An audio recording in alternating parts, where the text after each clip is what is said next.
రోజు 1000 కమలాలతో శివలింగానికి అర్చన చెయ్యాలని నియమం పెట్టుకున్నాడు. రోజు చేస్తున్నాడు అలాగ. ఆయన ఏదో దాన్ని ఒక 21 రోజులు నియమం పెట్టుకున్నాడు.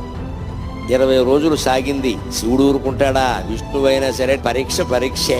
చివరి రోజు పరీక్ష పెట్టకుండా సర్టిఫికెట్ యూనివర్సిటీ వాళ్ళు కూడా ఇవ్వరు కదా, దేవుడు ఎలా ఇస్తాడంటే. 21వ రోజు ఇంకా పూజ ముగుస్తుంది కదా అని విష్ణుమూర్తి సంబరంగా ఉన్నట్ట. రోజు చెరువులో 1100 కమలాలు పైన పోస్తున్నా, నేను 1000 కోస్తున్నాను, బాగున్నావు చూసి అంచేత అలా అని పెడితే ఆ వేళ ఆశ్చర్యకరంగా 999 పూసాయి. ఎంత వెతికినా 1000 కమలం కనపడలేదు. ఏమిటిది?